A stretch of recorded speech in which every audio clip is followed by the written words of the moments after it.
Okay, today we're going to make some homemade cinnamon rolls here, and you got to spank it hard and get your air out of them. And then I've found out that if you sprinkle your board with powdered sugar instead of flour, that you don't have a residue on your cinnamon rolls like what you do if you're baking it with just regular flour. But you want to press that out, and when you're baking these, your powdered sugar will just melt and bake right into your pastries, whatever kind it is that you're making. And you want to roll these out to where they're, I like mine 3/8 of an inch, maybe to as much as a half an inch thick.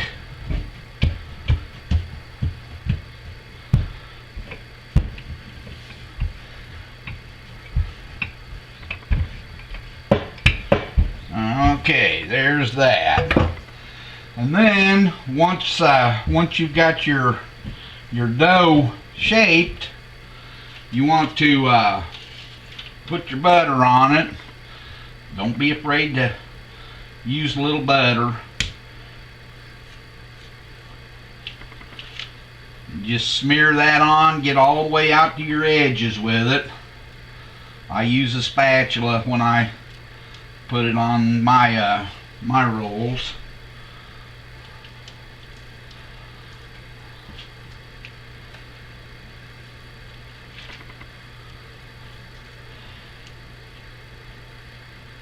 Like I said, make sure you get it spread around pretty evenly, and cover it all the way out to your edges.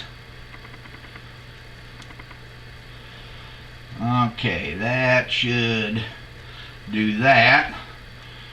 Then take your good old cinnamon, any brand you choose. Just do a, not super heavy, but just do a generous sprinkling of cinnamon all over your rolls. And then you do the same thing with sugar.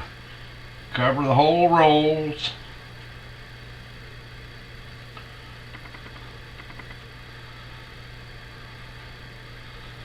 And then here's where I do something different. I use my trusty pizza cutter, and I cut through my rolls. And here you go. You just kind of roll that up then,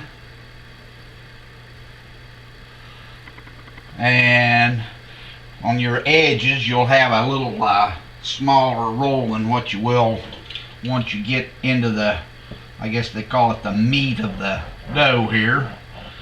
You cut out another one, and you do the same thing. I always had a problem with when I tried to put them in a log and cut them. I'd smash them down, and then I'd push the center up a little bit here, and that makes a nice pretty high roll that will look nice and have some shape to it once it bakes. And when I cut mine, because I like to make big cinnamon rolls instead of the little ones, I make mine a little bigger here, so they'll rise up and have a nice presentation to them. Also, as they bake, before you put your icing on them, it has a tendency to show the cinnamon. Now here, this is what the roll comes out like, and then I kind of just push that center up a little bit, and that makes them nice and high and fluffy.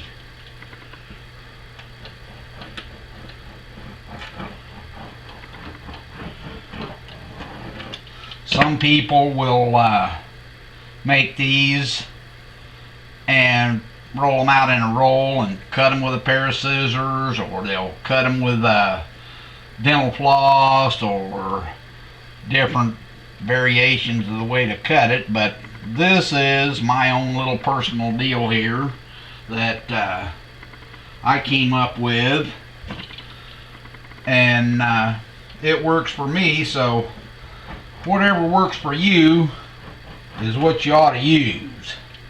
So here we go again. We're getting close to finishing these babies up.